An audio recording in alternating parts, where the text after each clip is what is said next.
Hello, this is the Global News podcast from the BBC World Service, with reports and analysis from across the world. The latest news 7 days a week. BBC World Service podcasts are supported by advertising. This is the Global News podcast from the BBC World Service. I'm Jackie Leonard, and in the early hours of Tuesday, the 14th of August, these are our main stories. The White House says it's monitoring the financial crisis in Turkey very closely. President Erdogan has accused the United States of stabbing his country in the back. Dozens of people have been killed in ethnic violence in eastern Ethiopia, and Cuba has begun a public consultation on a new constitution. Also in this podcast, this is a jaw-dropping result. We have shown that this algorithm is as good as some of the world's leading experts. The finding that artificial intelligence can diagnose eye disease as accurately as some of the world's best doctors. But first, the White House insists that the plunging currency in Turkey isn't America's fault. The United States doubled tariffs on Turkish steel on Friday following Turkey's refusal to release an American pastor detained over terrorism and espionage allegations. Earlier, the Turkish President Recep Tayyip Erdogan said his country was under siege and accused the United States of stabbing it in the back. He was speaking at a meeting of Turkish ambassadors in Ankara. Bir taraftan stratejik ortak olacaksın. Öbür taraftan stratejik... One moment you are a strategic partner, and at the same time you fire bullets into the foot of your strategic partner. While on the one hand you want to work together in Afghanistan where everyone is pulling out, you want to be partners in Somalia and in NATO, and then you wake up one morning and try to stab your strategic partner in the back. Who would accept that kind of thing? Mr. Erdogan's comments come amid a diplomatic row between Ankara and Washington that has contributed to steep falls in the Turkish currency, the lira.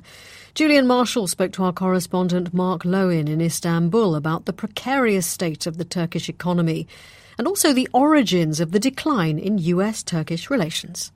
There was a steady decline, Julian, for some time. They are NATO allies, but sometimes judging from their rhetoric, you would think that they are enemies. There are a number of disagreements between Turkey and the US over Syria, where the US backs Kurdish militants in Syria that Turkey sees as terrorists. The man Turkey blames for orchestrating the failed coup back in 2016 is a Turkish cleric who's been living in the US since 1999. Turkey wants him extradited. The US isn't extraditing him. Then there are disagreements over all sorts of issues in the Middle East, where Turkey is siding more with Iran. So they have been at each other's throats for some time. But what has really been the catalyst for this extremely dramatic fall in the lira and what is now a full-blown currency crisis is, of course, Turkey's detention of this American pastor, Andrew Brunson, allegedly for supporting the coup plotters and Kurdish militants. But his family, the US government says that's completely baseless and that they accuse Turkey of holding him as a bargaining chip with the US. So that is what prompted Donald Trump's tweet last Friday and the lira plummeting 18% last Friday and continuing to fall ever since. I understood, though, that there was some sort of arrangement whereby Turkey would have released Andrew Brunson involving a Turkish woman being held in Israel. Yeah, it's allegations of a pretty complicated deal between the Turkish and US governments because another Turk who is being held in America is a Turkish banker who is being held on charges of evading sanctions against Iran. Now, as part of what we think was a deal that was agreed between Washington and Ankara was that banker would be released back to Turkey. Turkey would release the American pastor back to America, and then allegedly President Trump threw in a sweetener, which was calling Benjamin Netanyahu, the Prime Minister of Israel, to get him to release a Turkish woman who was being held in Israel for supporting Hamas, the Islamic militant group. What is alleged to have happened is that the Turkish foreign minister then tried to intervene to get the Americans to drop all the allegations against this Turkish bank, and then the US got so frustrated that they walked away from the deal, and so the whole thing collapsed, and Pastor Brunson is still being held here.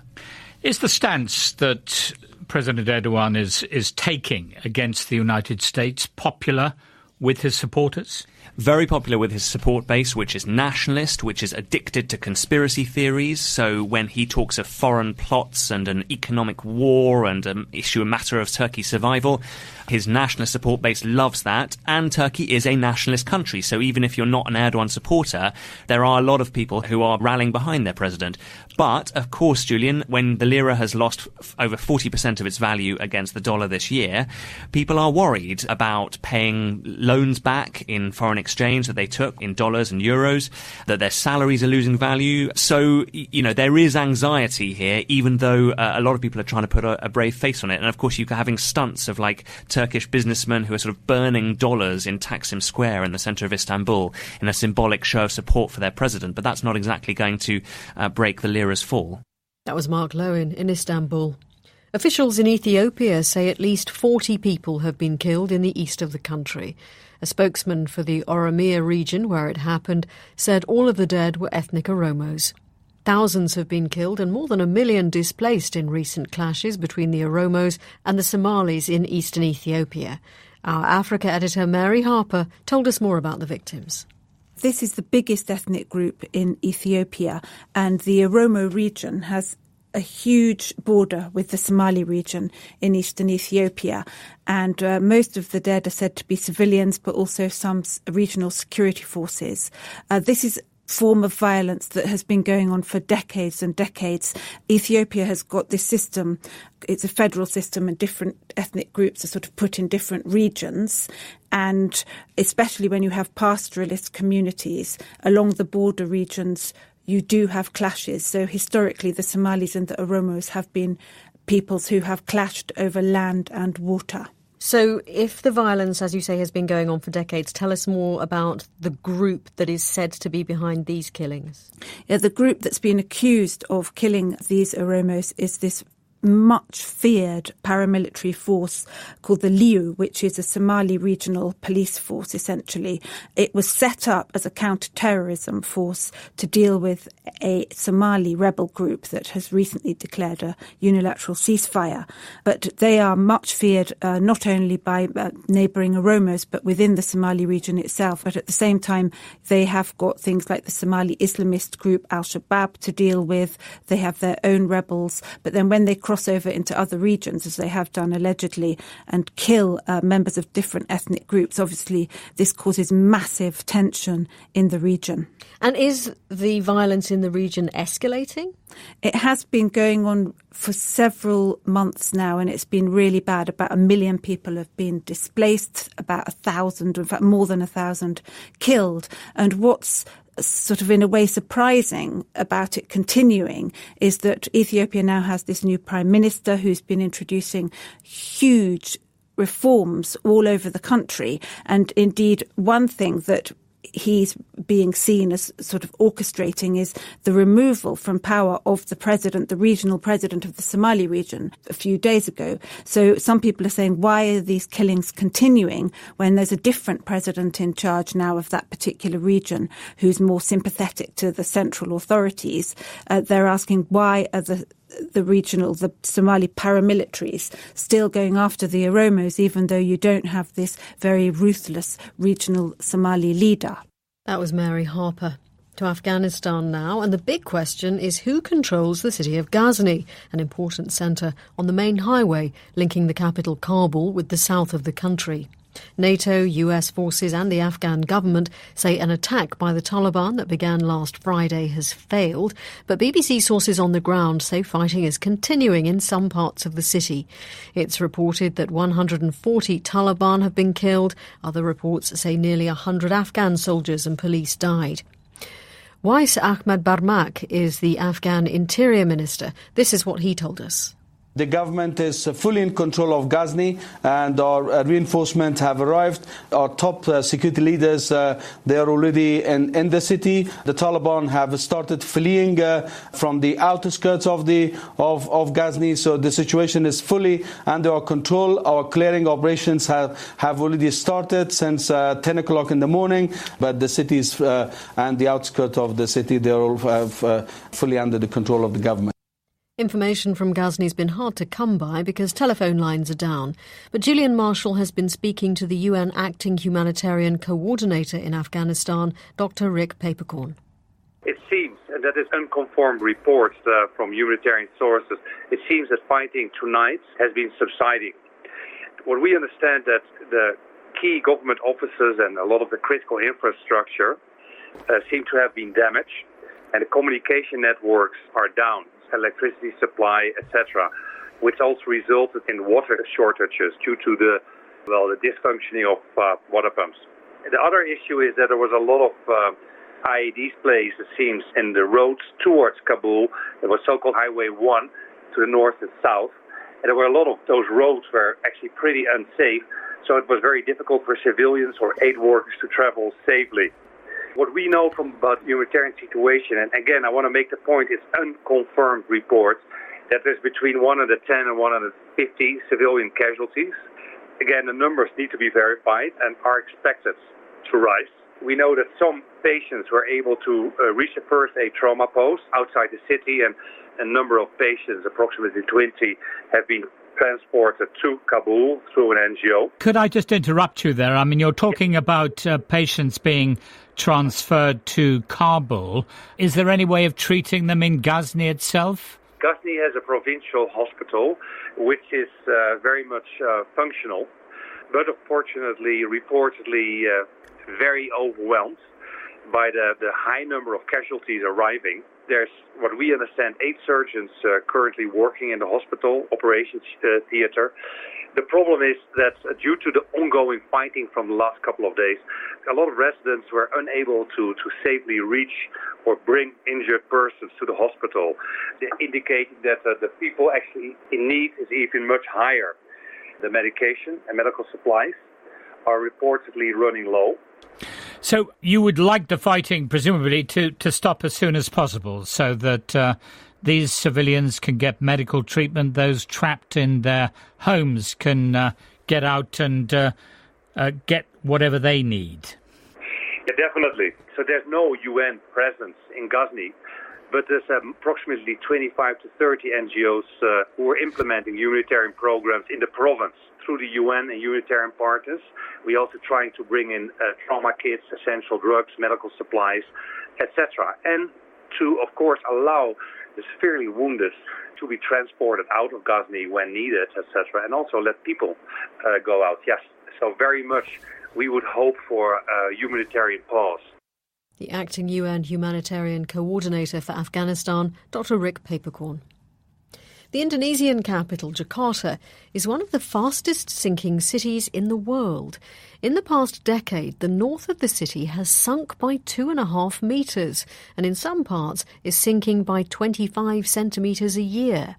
Researchers from the city's Bandung Institute of Technology warn if nothing's done,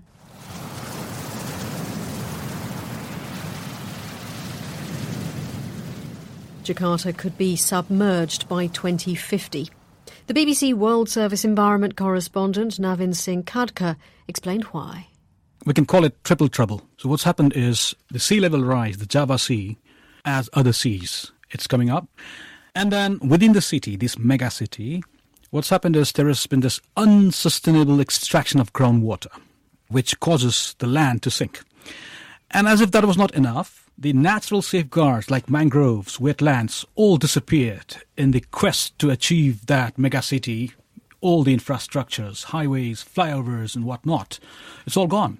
So you've got these 3 factors which has really, really rendered this megacity so vulnerable. And we hear, of course, all the time about cities like Venice. It's much worse in Jakarta. Yes, but the positive spin there is they have been able to cope. The engineering, for example, Japan, Tokyo had a similar situation in the 1950s. So what they did was they built wall, which Jakarta also has, but Tokyo was better in the sense that they had proper policy to regulate groundwater extraction.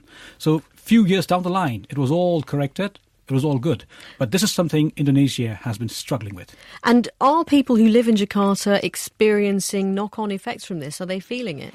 So if you talk about North Jakarta, that's the most affected one. But then, yes, other pockets they've started experiencing it. 60% of that city population, they all rely on groundwater.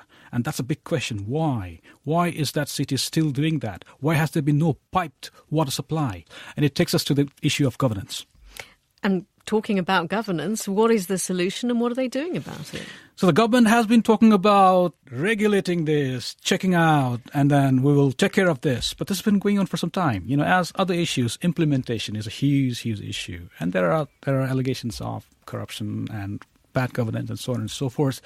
And this has not been addressed the way it should have. Number one reason remains the unsustainable extraction of groundwater. Okay, so what's the answer to that?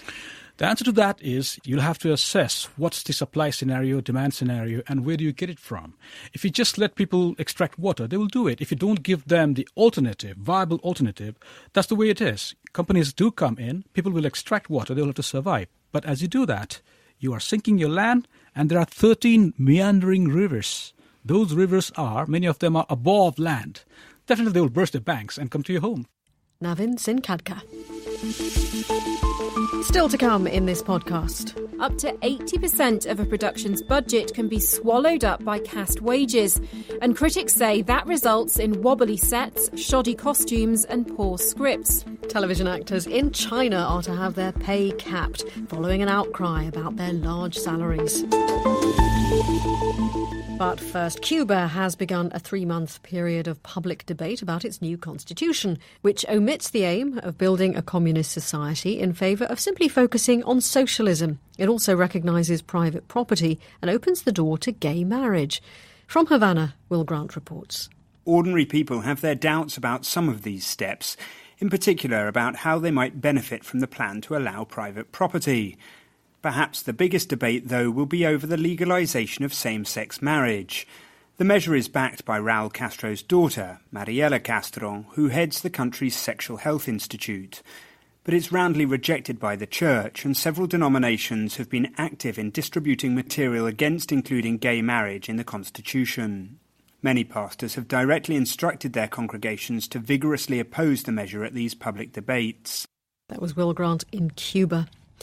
A European charity that runs a rescue ship in the Mediterranean has again called on EU governments to allow it to dock to let the 141 migrants currently on board disembark. The boat, the Aquarius, rescued the migrants in international waters off the Libyan coast on Friday, but both Italy and Malta have blocked their ports to it. Here's Gavin Lee. For 3 years, the Aquarius and other charity-run ships used Italy as their main departure and return point for their humanitarian efforts to search for and rescue migrants from flimsy boats off the Libyan coast. But since June, both Italy and Malta have banned NGO-run ships from having access to their ports, accusing them of running an illegal taxi service for migrants. Now, Italy's Transport Minister, Danilo Toninelli, is asking the UK to step in. He tweeted Britain should assume its responsibility to safeguard the castaways and take in the migrants because the ship is registered in Gibraltar. The Foreign Office hasn't commented so far, but a spokesman for the Gibraltar government says it's in the process of terminating the registration agreement for the Aquarius because the crew has breached its terms by operating as a rescue ship when it's registered as a survey vessel. Meanwhile, a spokesman for the French charity SOS Méditerranée on board the Aquarius has told the BBC they'd rule out any journey to the UK and Gibraltar because of the distance involved. The European Commission has confirmed that several EU countries are still in talks over whether to accept the 141 migrants which were rescued at the weekend. That was Gavin Lee. It's tempting to think of fax machines as relics of the past. But in fields such as healthcare and government, faxes are relied on routinely. And now new research shows that vulnerabilities in that old technology could expose entire corporate networks to attack. That's according to research presented in the DEF CON Hacker Conference in Las Vegas by the cybersecurity firm Check Point. Razia Iqbal spoke via Skype to the technology journalist Amelia Heathman. So what does the research show is possible?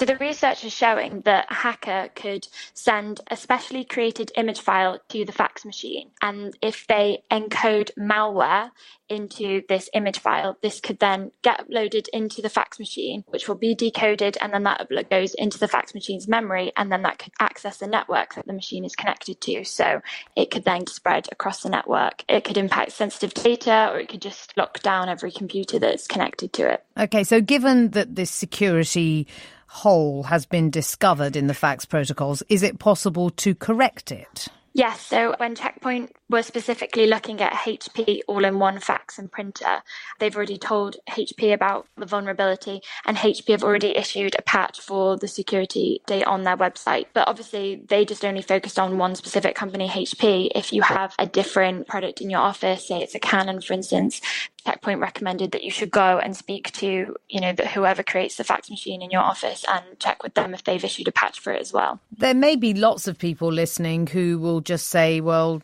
so what? Fax machines are old hat. How much of a problem could it be in the context of how much fax machines are still used?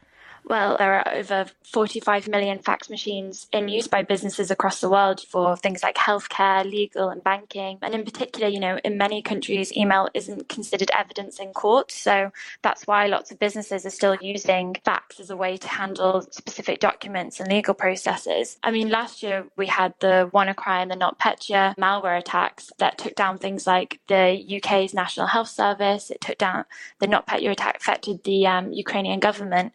And these are organisations that are handling sensitive information, and if they're still using fax machines, that means you still need to be aware of the security risks around them. Given the fact that fax machines are used in a legal context and also to try and make certain that there is security around personal data with health services, is this something that hackers have been focusing on, that fax machines might be a possible way of getting into a company's computer system? If there had been a major hack through a fax machine, I'm sure we'd know about it. But really, it just stands to reason that, in our offices, in our homes now, there are so many different devices that we have connected to the internet. And people need to be aware of the security risks that having all these connected devices can have. Technology journalist Amelia Heathman. Research carried out by a leading London eye hospital has found that artificial intelligence can diagnose eye disease as accurately as some of the world's leading experts. That's important because just here in Britain alone, 200 people a day develop a potentially blinding form of eye disease known as wet AMD, which requires urgent treatment. More details from our medical correspondent, Fergus Walsh. Moorfields Eye Hospital and the Google company DeepMind have partnered a research project using machine learning or artificial intelligence to teach computers how to analyse the highly complex eye scans. They developed an algorithm or set of rules which enabled artificial intelligence to detect over 50 eye conditions.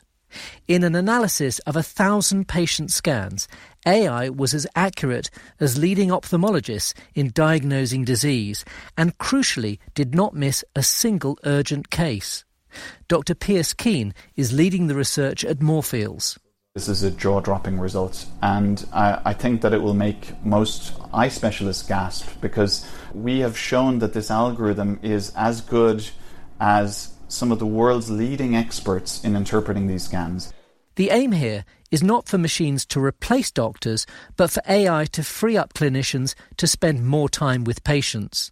There'll be some who are uneasy about a tech giant like Google having access to their health records, but DeepMind says it has highly secure data protection systems. Dr. Dominic King, medical director of DeepMind, says they're exploring how artificial intelligence could help in other areas. We're looking at eye disease, but we're also looking at how you would plan radiotherapy treatment, because it can take specialists up to 8 hours to plan a treatment currently for complex cancers, and also whether we can use artificial intelligence to identify breast cancers more effectively and potentially earlier through mammography screening.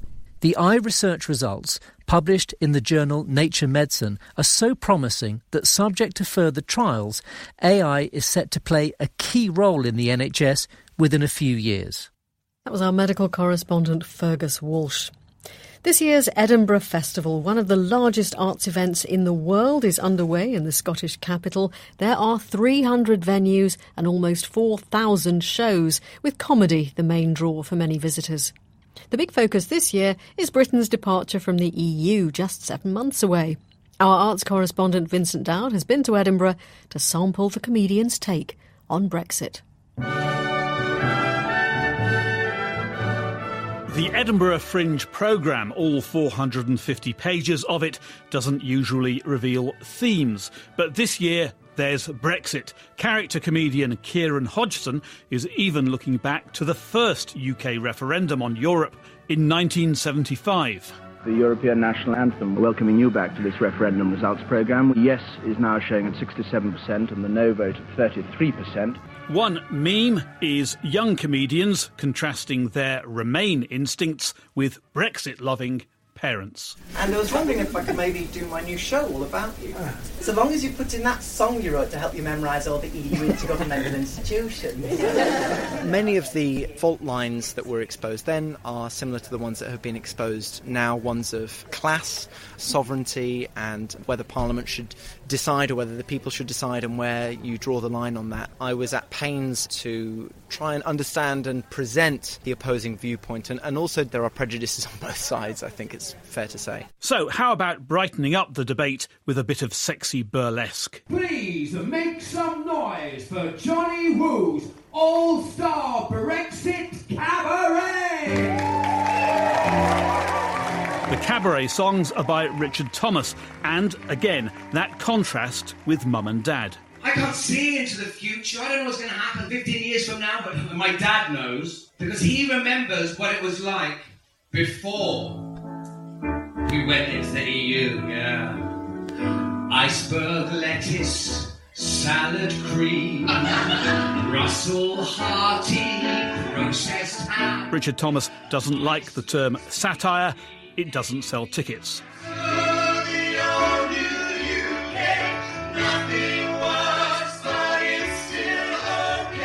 There are points that are made that I think are quite maverick and radical. People say it's satire, and often satire is under the file of not funny. As long as you find it funny, that's the biggest challenge, I think. You're both Remainers. But my dad is a Brexit voter, and you use that in the show? Yeah, I totally use that in the show. And I feel that the way that Remain people have spoken in a blanket way against people who voted Brexit, I kind of sometimes find it appalling. And I think sometimes the language that the Remainers use towards people who voted Brexit, I think can be very, very unfair.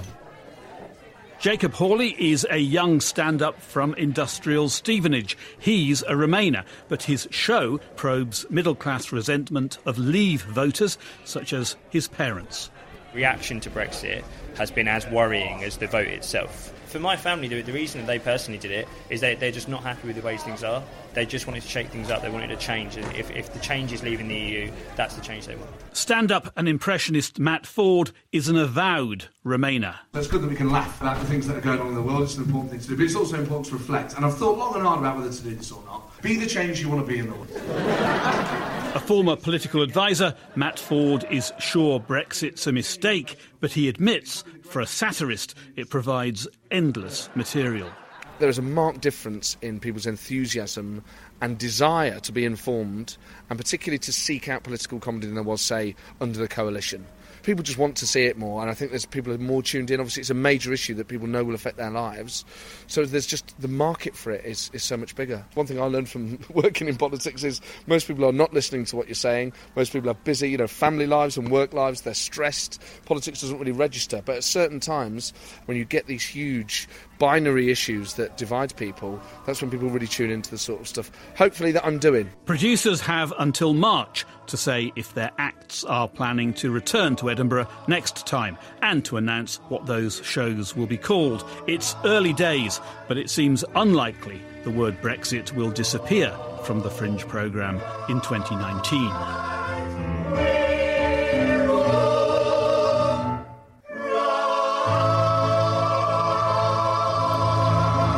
Vincent Dowd was reporting from Scotland.